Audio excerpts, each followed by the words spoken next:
Diallo, Mutation, Cameroun Tribune, Le Jour et d'autres meublent la revue de presse de ce jour.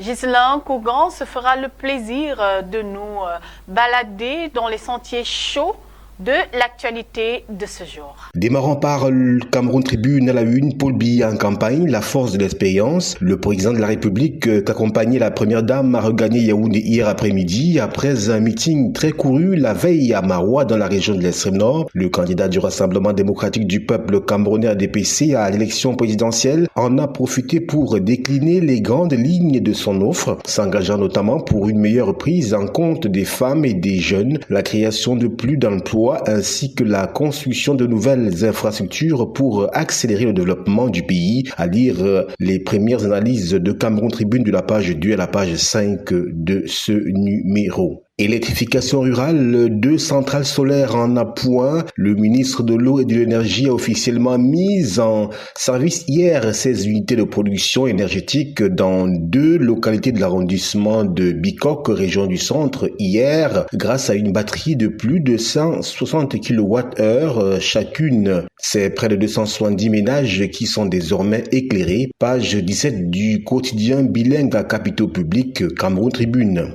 Challenge Hebdo à la une, Paul Biya à Maroua. En course pour son 8e mandat, le président sortant a essayé de convaincre la marée humaine démographique de ce vivier électoral. La clé de la campagne, nous dit Challenge Hebdo à la page 2 de ce numéro. Extrême Nord, la contrebande monte en puissance malgré Boko Haram. Selon les données compilées de l'INS, les échanges commerciaux entre le Cameroun et les pays voisins ont été déficitaires en 2024, page 8. Dénonciation, les 5 péchés qui entourent le processus électoral, les espaces d'affichage et la distribution non réglementaire des cartes d'électeurs pointées du doigt, page 4 de Challenge Hebdo. Le citoyen, le vote, un droit réservé aux électeurs à l'approche de l'élection présidentielle. Seuls les citoyens munis de leur carte d'électeur sont autorisés à assister aux meetings et à voter. Le respect de cette règle est essentiel pour garantir la transparence et la légitimité du scrutin, page 3 du journal Le Citoyen. Friperie, 38,9 milliards de francs CFA d'importation au détriment du textile local, page 8 de ce journal. Présidentielle 2025, le candidat Paul Biya lance personnellement sa campagne dans plusieurs localités, page 2 du journal Le Citoyen. Innovation à la une, présidentielle 2025, Paul Biya bat campagne avec les moyens de l'État en violation du code électoral, nous dit ce journal. Depuis le début de la campagne, le ADPC utilise tous les moyens de l'État dans la concurrence avec des simples candidats. Une violation du code électoral qui demande de préserver la neutralité de l'administration. La période électorale, cela se traduit par le souci de montrer que l'administration n'est pas au service d'un candidat ou d'un parti. Il n'est ainsi pas permis d'utiliser les moyens de l'administration pour faire campagne, nous dit à la page 2 le journal Innovation. Le quotidien de l'économie, CEMAC, les banques durcissent davantage les conditions d'accès des PME au crédit. Une décision qui pousse les petites et moyennes entreprises à se tourner vers des circuits de financement non régulés. Page 3 du quotidien de l'économie. Cameroun, l'exploitation forestière illégale perdure. Page 9. Marché des titres publics, l'encours des valeurs du trésor progresse en août 2025. Afrique subsaharienne, la Banque mondiale revoit à la hausse ses prévisions de croissance. Page 4.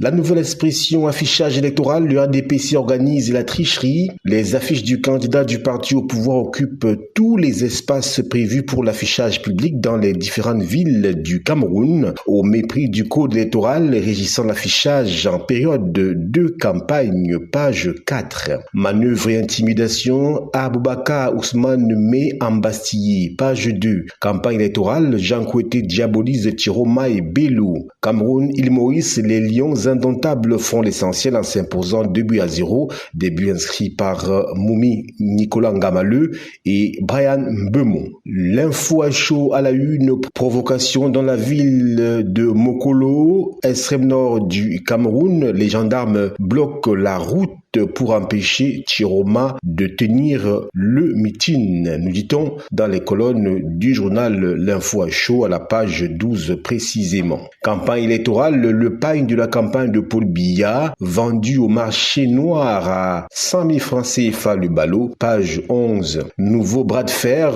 Marbrice demande au commissaire de la FIFA d'ignorer toute liste du banc de touche provenant de la FECAFOOT, page 10 du journal L'Info à chaud. Le quotidien Le Jour, scrutin du 12 octobre, bousculade pour le retrait des cartes d'électeurs. À quelques jours de la présidentielle du 12 octobre 2025, des conteneurs d'électeurs se bousculent pour récupérer leurs cartes, nous dit le quotidien Le Jour. Coupe du Monde 2026, le Cameroun bat l'île Maurice 2-0. Mutation argent de campagne, Kouété donne raison à Bassadine. En visite mardi à Douala, le coordonnateur national de la campagne de Paul Biya dédouane le maire de la ville, accusé à tort de retenir les fonds de campagne. Le secrétaire général du comité central du RDPC a plutôt mis la pression sur les maires bénéficiaires des financements du parti. Page 5 du quotidien Mutation. Cameroon Development Corporation CDC, 15 milliards de francs CFA pour les arriérés de salaire. Page 3. Présidentielle économie, l'offre des candidats au scanner.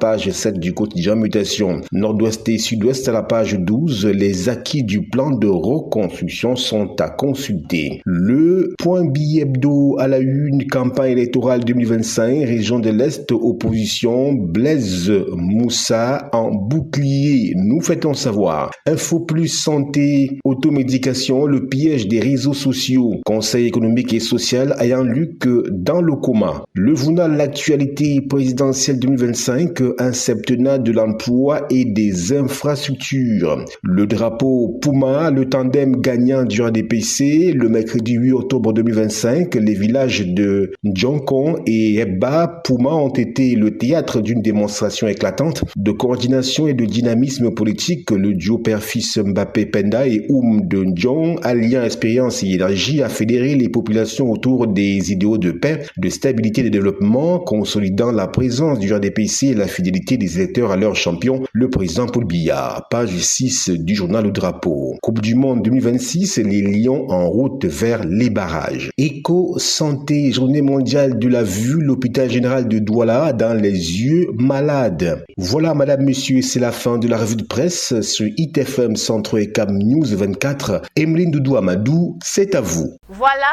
nous espérons que vous aviez été suffisamment édifiés sur l'actualité de ce jour et que la balade n'a pas été vaine.